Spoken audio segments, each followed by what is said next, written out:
어떤 게 정의입니까? 한탄이 아니라 개탄이 나올 때가 많아요. 한이 맺혀서.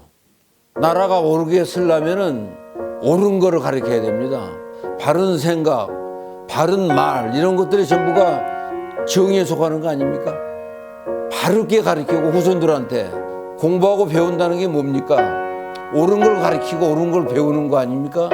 어떤 게 옳은 겁니까? 나라가 망했을 때 나라를 위해서 나라 찾겠다고 싸운 사람이 옳은 겁니까? 독립군에서 총불이 되고 싸운 사람들이 훌륭한 겁니까? 훌륭한 건 어떤 게 훌륭하냐 이게. 어떤 독립군 하나는 너무 먹고 살고 거지같이 해서 먹고 사서 죽게 생겼으니까 죽으면서 뭐라고 한이 돼서 얘기한 줄 압니까? 다시는 나라가 망하거든 나라를 위해서 싸우지 말라고 유언하고 죽었다는 거예요. 오직 했으면은 그 생각만 하면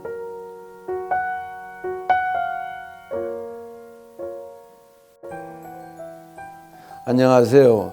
저는 항일 독립운동 애국지사 박종환 선생의 손자 박창학입니다.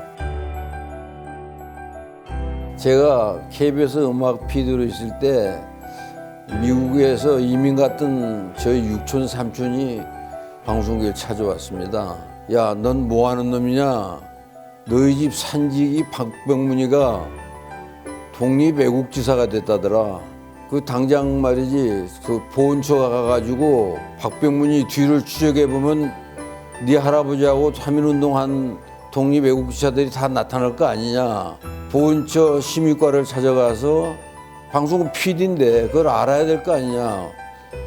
그리고 그래야 또 이런 것도 방송도 해야 될 거니까 좀 가르쳐달라. 그게 안 돼요. 그래서 그 다음날 유중기 박사라고 독립운동의 연구가가 있어요. 갔더니 자료를 찾아내는데 보니까 총독부 대구복심법원 재판 기록 문서가 딱 나오더라고요. 주모자가 누구냐 그러니까 고문에 못 이겨서 부른 거예요. 그거 아니었으면 할아버지가 독립운동한 사실도 모를 뻔했어요.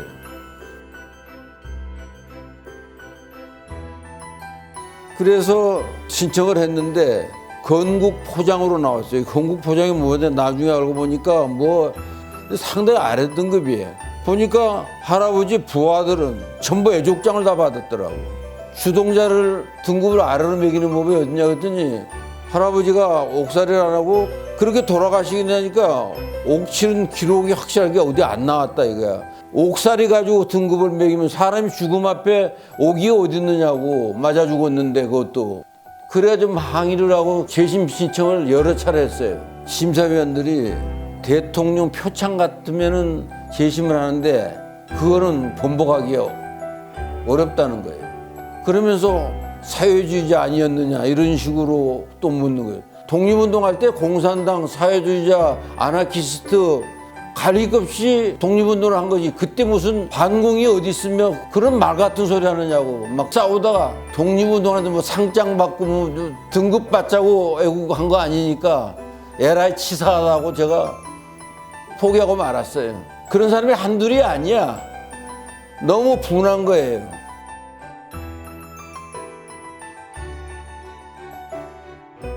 그래가지고 거기에 영광에 있는 서순채 씨의 그 아들이 서단이라는 사람이 있더라고요. 근데 할아버지 얘기를 하는 거예요. 독립운동의 그 큰 맥하면은 영남의 갑부 최준실을 들고 호남 갑부 박종환을 듭니다.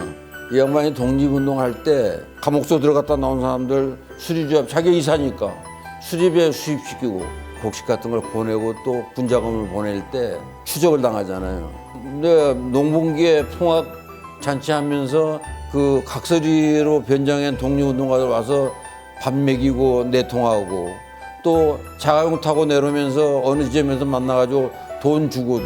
그러니까 일체 흔적을 안 남기니까 일본들이 잡을 길이 없는 거예요.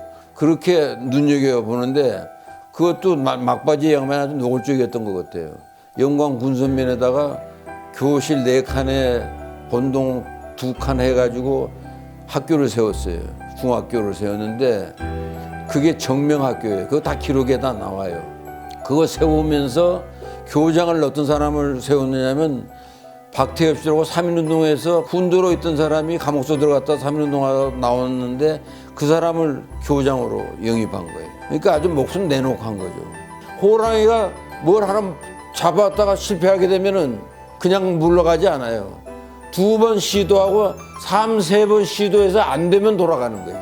근데 일본 놈들은 뭐냐면 토끼로 잡아먹기 좋다고 토끼로 비하시켰는데 우리 민족은 그런 호랑이 같은 기질을 갖고 있어요. 한국을 보세요. 한국 사람들이 얼마나 기가 센지. 안중근 의사 이는 할빈에서 총살하는 거 보세요. 중국 100만 군보다도 한국의 독립군 한 사람이 더 용감하다. 그러니까 절대 굴복하지 않아요. 한국 사람들은 절대 졌다는 소리 안 합니다. 지는 게 이겼다고 그래요. 지는 게 이겼어. 이겨. 그런 소리를 우리가 한다고. 그만큼 끈질긴 민족이에요. 그래서 세계 어느 나라 가도 지는 법이 없어요. 끝까지 물고 내리는 그런 그 끈기가 있는 민족입니다. 절대 좌절하지 말고 너희들은 언젠가는 세계를 제패할 그런 민족이다. K-팝이 세계를 덮잖아요. 1등에 1등. 우리가 얼마나 기가 센 민족입니까? 우리 아이들에게 가르칠 것은 용기입니다. 용기가 있으면 뭐든지 할 수 있습니다.